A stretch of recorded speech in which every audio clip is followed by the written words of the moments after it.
Fala, rapaziada do meu coração. Então, entramos agora na parte de falar sobre a velocidade de como acontece e os processos que acontecem relacionados à desintegração atômica.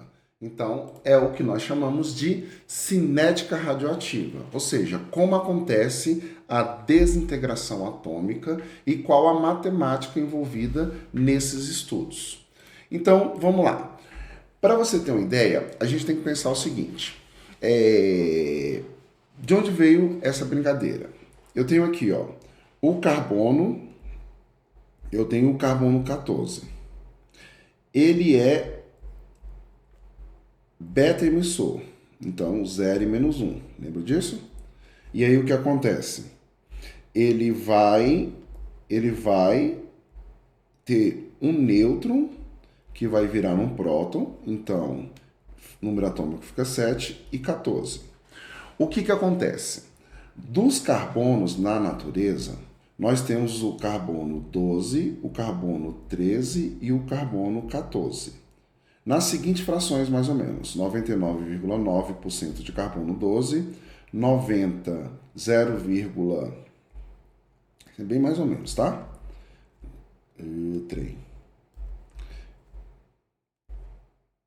0,08% de carbono 13 e 0,02% de carbono 14. O que significa? Significa que nossa estrutura tem cerca de 0,02% de carbonos 14. Ô, professor, então significa que eu sou radioativo? Sim, só que a radiação que emite desses carbonos 14 não afeta o nosso organismo. E esses carbonos se desintegram, ok? Então, quando você deixar de respirar, eita, pessoa, tá me desejando a morte? Não, cara. Eu estou dizendo que vai existir uma cinética de desintegração. E essa cinética se comporta mais ou menos assim. Aqui eu tenho o percentual, certo? O percentual inicial é 0,02. Então tá aqui, ó. Começa com 0,02 do total da amostra, sendo carbonos o quê? Carbonos 14. Eu vou esperar essa amostra de carbono 14 chegar aonde? A sua metade. Tudo bem? Qual a metade de 0,02? 0,01. Então, chegou em 0,01%, eu vou marcar o time. Então, o tempo aqui foi quanto? 0. E esse tempo aqui para mim vai ser em anos. Isso demora 5.600 anos para acontecer. Tudo bem? Então, é lento. Mas acontece? Acontece. O que vai acontecer é que quando passar exatamente, aí está a mágica do negócio, passou exatamente para 0,005, eu tenho a metade da amostra. Porém, os anos aqui foram 11.200 anos. Isso dá uma cinética para gente exponencial no eixo da porcentagem e linear no eixo dos anos, que vai acabar caindo numa regrinha, tipo, eu começo lá com 100% da amostra. Passou um certo período para desintegrar metade da amostra, esse certo período que a gente passa, a gente chama de T-meio, que é o tempo de meia vida, que é o tempo necessário para que metade daquela amostra ativa se desintegre.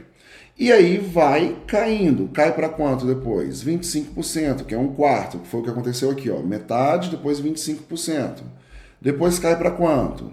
12,5%. Depois cai para quanto? 6,125%. Tudo bem? E aí vai caindo. E para cada um desse que cai, opa, Opa, voltemos, volte. E para cada um desse que cai, passa... Tá, a caneta tá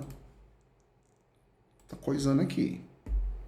Para cada um tempo desse que passa, ocorre um tempo de meia-vida. Então, temos um tempo de meia-vida aqui, temos um tempo de meia-vida aqui, temos um tempo de meia-vida aqui, temos um tempo de meia-vida aqui. Ou seja, passa um período, 2, 3, 4. Isso pode ser esquematizado matematicamente, que dá a cinética. Que é uma coisa mais ou menos assim. A massa final é igual à massa inicial dividido sobre 2 elevado a n. Onde n é o número de meia-vidas. Então, como é que eu vou fazer para calcular o n? Eu vou pegar o tempo transcorrido e vou dividir pelo tempo de meia-vida. Então, matematicamente, ele pode jogar com essa formulazinha aqui de cinética, ok? Ela vai dar certinho.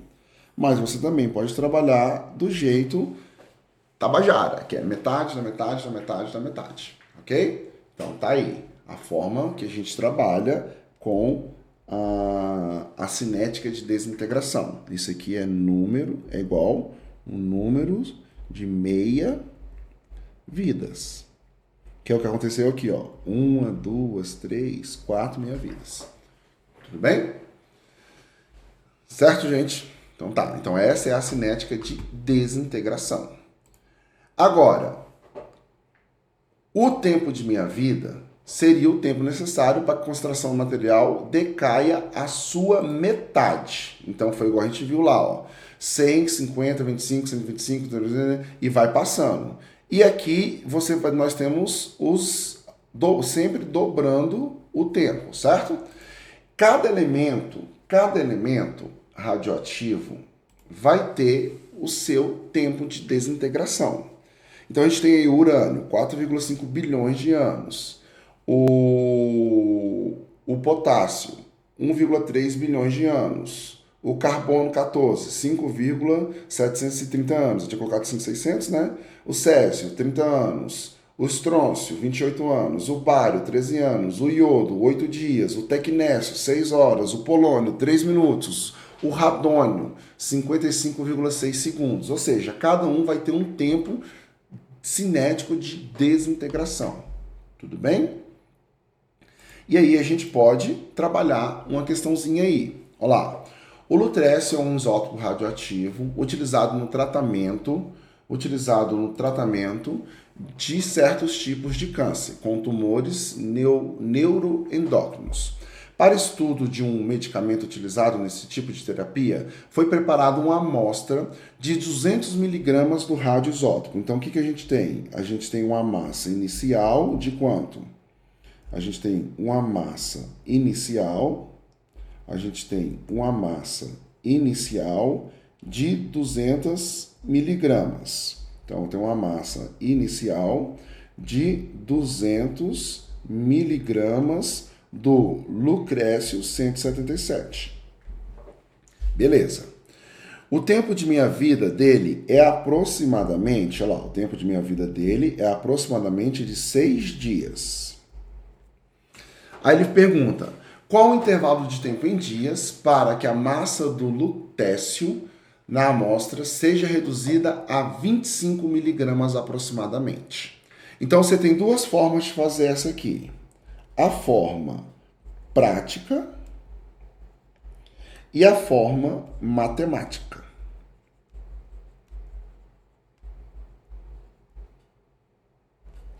Primeiro, forma prática. Qual a massa que você tinha?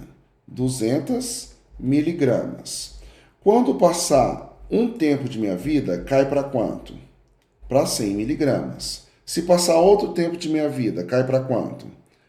Cai para 50 miligramas. Se passar outro tempo de meia-vida, cai para quanto? 25 miligramas. Certo? Então vamos lá. Aqui vai passar quantos dias? 6 dias. Aí, daqui para cá passa mais 6 dias. Daqui para cá, opa, se passou mais 6, já temos um total de quanto? Já temos um total de 12.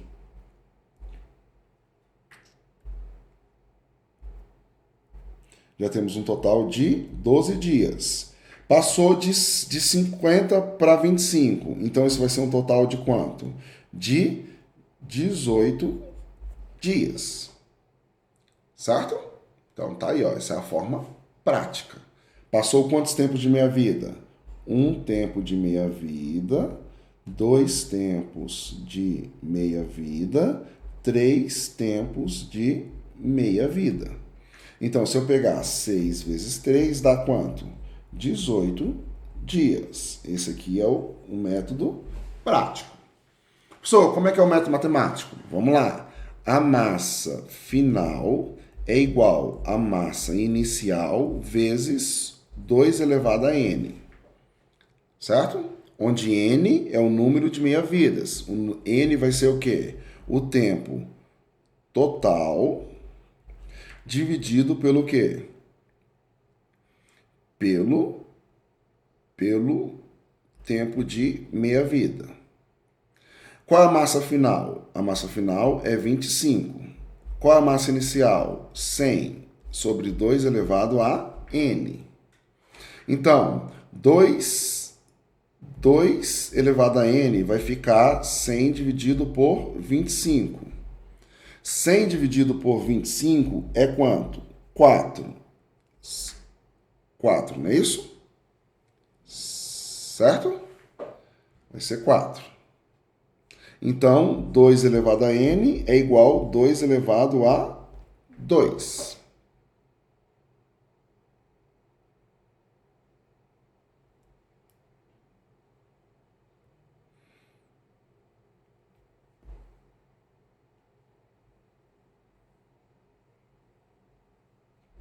Dois elevado a 2. Então, o nosso tempo total vai ser o quê? Ah, peraí, errei aqui, ó. Não é 100, é quanto? 200. Esqueci, não é 100 miligramas, é 200. Por isso que eu tava vendo. Tava dando alguma coisa errada aqui. Ainda bem que eu achei aqui. Então, 200 dividido por 25 vai ser quanto? 8. O que é 8? É 2 elevado ao cubo. É 2 elevado ao cubo. Então, o n vale quanto? O n vale 3. Então, se a gente pegar aqui, ó, 3 é igual o tempo total sobre o tempo de meia-vida. Qual o tempo de meia-vida? Que ele falou ali pra gente, ó. Ele falou que o tempo de meia-vida era de 6 dias. Então, nosso tempo total vai ficar o quê? 3 vezes 6. Então, nosso tempo total vai ficar de 18 dias. Então, essa é a formazinha que a gente faz matemática. Então, você tem duas formas de fazer aí. Você tem a forma prática e a forma o quê? Matemática. Beleza? Então, vamos lá. O próximo. Em setembro de 1987, aconteceu um trágico episódio conhecido como acidente nuclear de Goiânia. O manuseio indevido de aparelhos de radioterapia abandonados, onde funcionários do Instituto de Goiânia de Radioterapia gerou um acidente envolvendo direto e indiretamente centenas de pessoas. A fonte radioativa de Césio 137, então temos o Césio 137, emissor beta.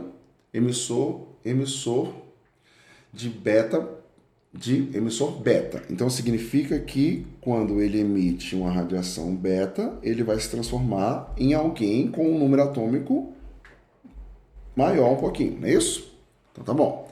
Tem um tempo de meia-vida, ou seja, está te dando um tempo de meia-vida de 30,25 anos. Estudo de cinética radioativa sugere que após 10 períodos de meia-vida, ou seja, quando transcorrer 10 períodos de meia-vida, a data do acidente da quantidade do Césio-137 se tornará inofensivo ao ser humano. Tá, então, aconteceu em quanto? Em 1987.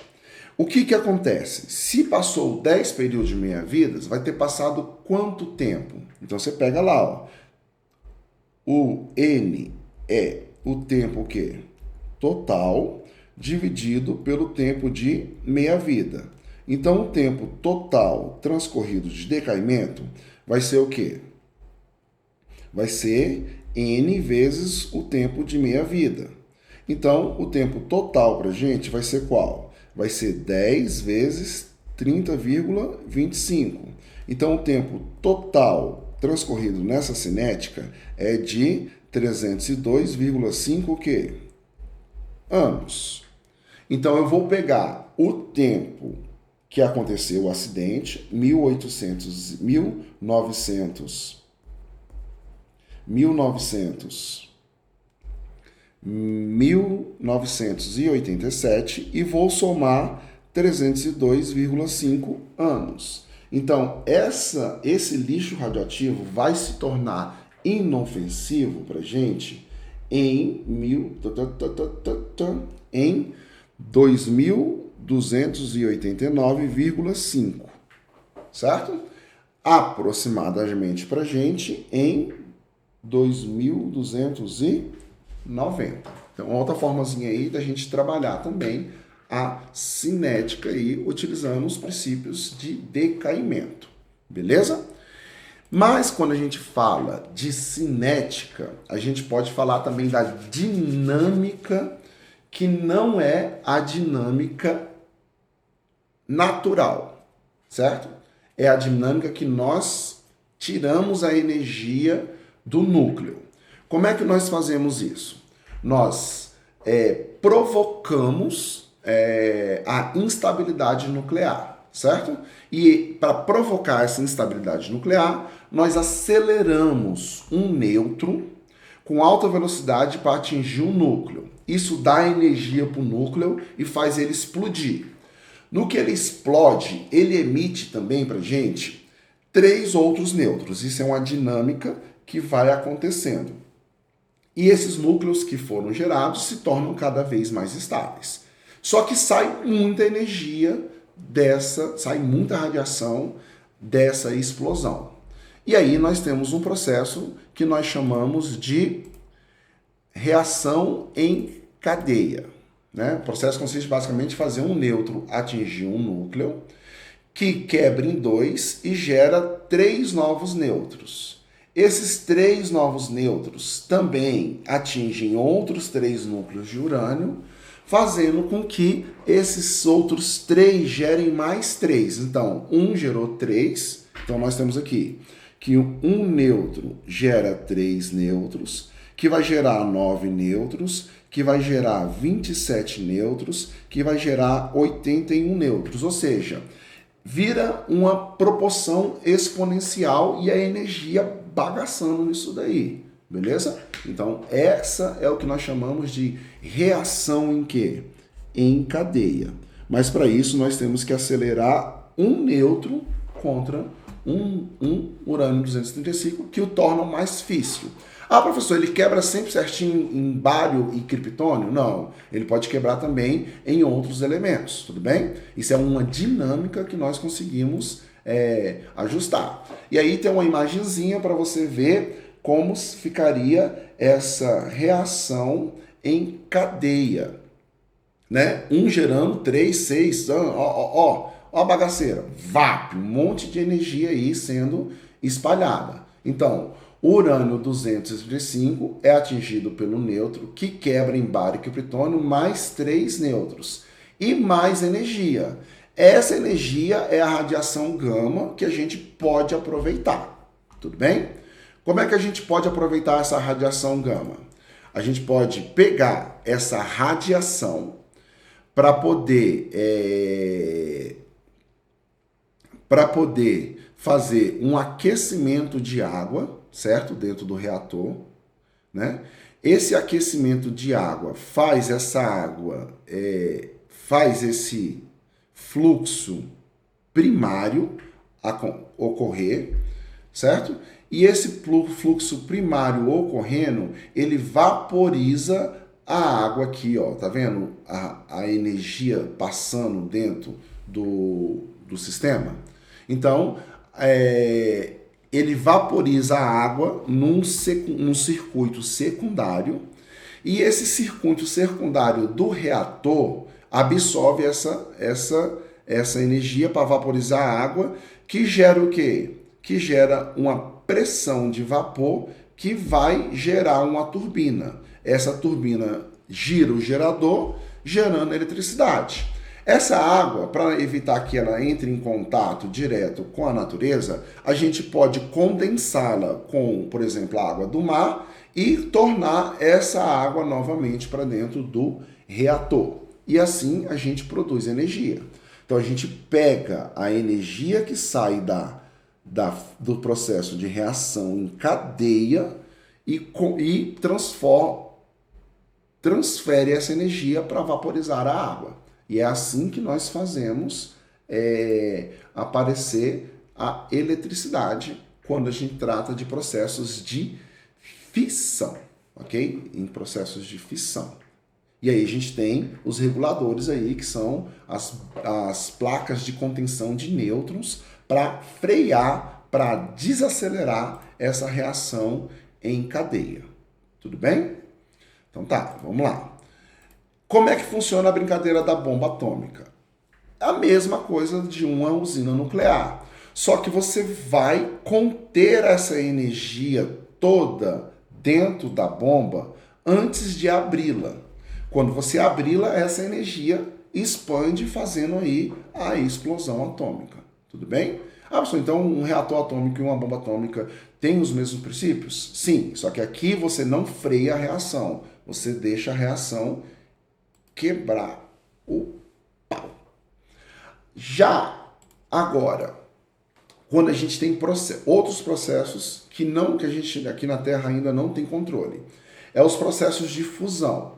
O que são os processos de fusão? É a gente pegar dois núcleos pequenos e transformar num núcleo grande. Isso acontece nas estrelas, né? Então a energia que vem das estrelas, elas vêm desses processos de quê?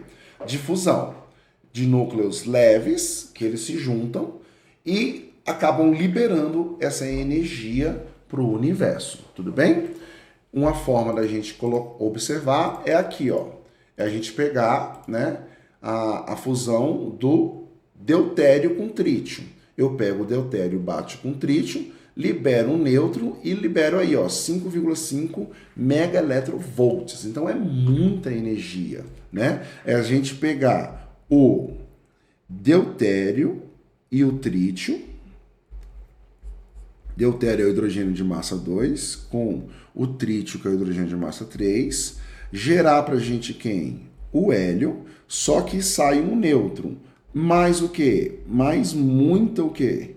Energia. Esse é um processo de fusão. Onde nós temos ele? Nas estrelas. Ok? Então tá aí, processo de fissão quebra, processo de fusão, junção. Cuidado que existe a fissão natural, que é que faz o decaimento radioativo, e existe a fissão artificial, que é o que a gente utiliza nos princípios dos reatores nucleares e das bombas atômicas, ok? Então vamos para frente aí. Tá aí o solzinho, ó, pegando fusão pra gente. Então vamos fazer mais uns exercíciozinhos para a gente encerrar essa parte. O filme Oppenheimer reavivou o assunto sobre a bomba atômica nuclear lançada no Japão no fim da Segunda Guerra Mundial.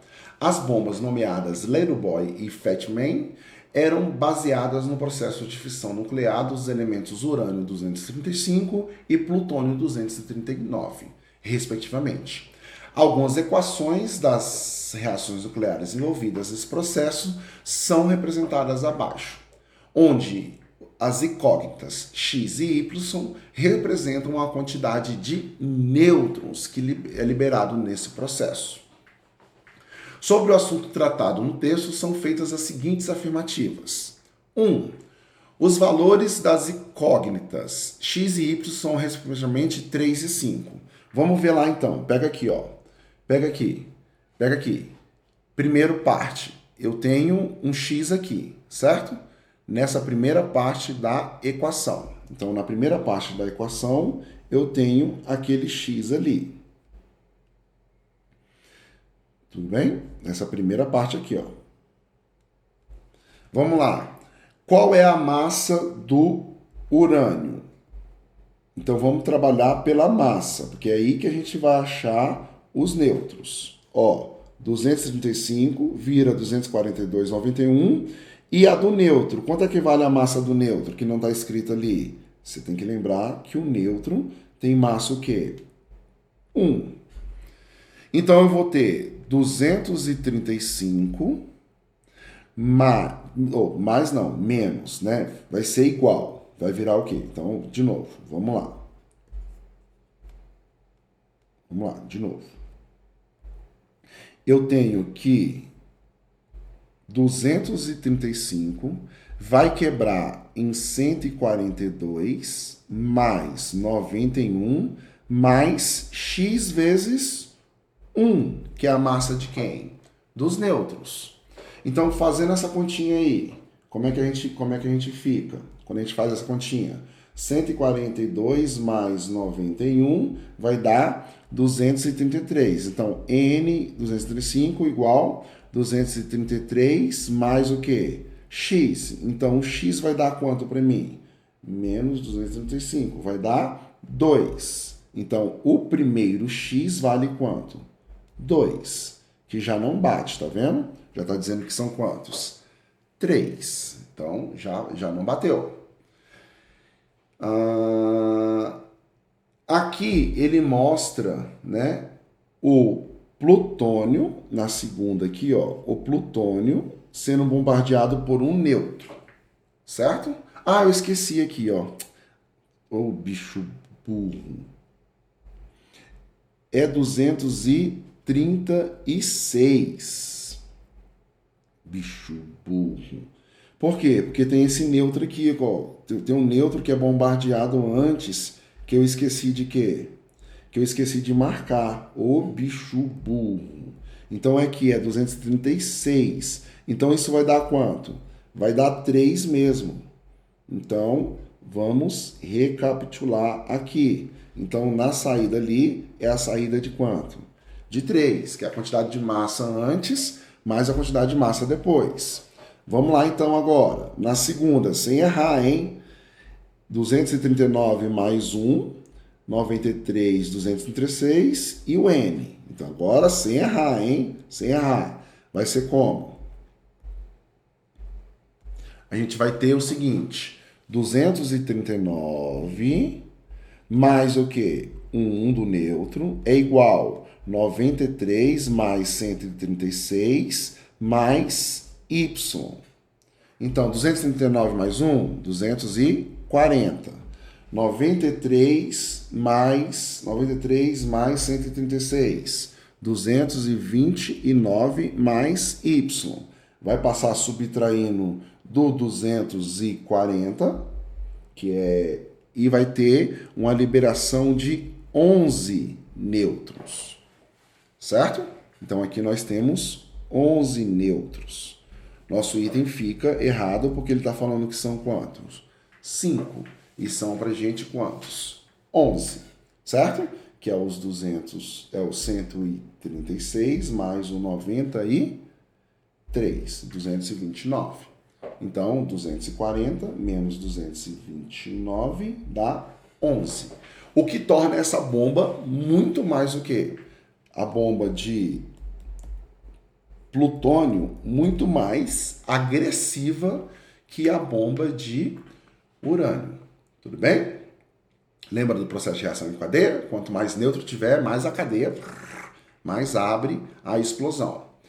O processo de fissão nuclear é a junção de dois núcleos. Junção não, é a quebra. Tudo bem? A massa crítica, então a primeira está o quê? Certa, a segunda está o quê? Errada. A massa crítica ou massa físsil é a maior quantidade de matéria necessária para que ocorra uma reação em cadeia. Então, a massa crítica ou massa físsil é a maior quantidade de matéria necessária para que ocorra a reação em cadeia? Não, a massa crítica ou físsil seria quando você junta as duas, ok? E o número 239 do elemento plutônio que um átomo apresenta é de 239 nêutrons? Não, gente, isso aqui é a massa do plutônio, tá errado. Como é que eu sei o número do plutônio? Eu faço aqui, ó, plutônio 239 e o número atômico dele ali é o quê? É 94. 94. Então eu pego 239 menos 94. Isso vai dar a quantidade de nêutrons que tem dentro do plutônio. Então a quantidade de nêutrons dentro do plutônio é de 145 nêutrons. Ok? Então tá errado. E o número 92 do elemento urânio significa que o átomo apresenta 92 prótons. Certo? Então tá aí a nossa... mais uma resoluçãozinha de uma questão pra gente, beleza? Tratando-se aí dos processos de fissão e também buscando aí um conceitozinho de fusão. Então fica aí pra gente a cinética de desintegração e alguns exercícios resolvidos. Um abraço e bons estudos para você.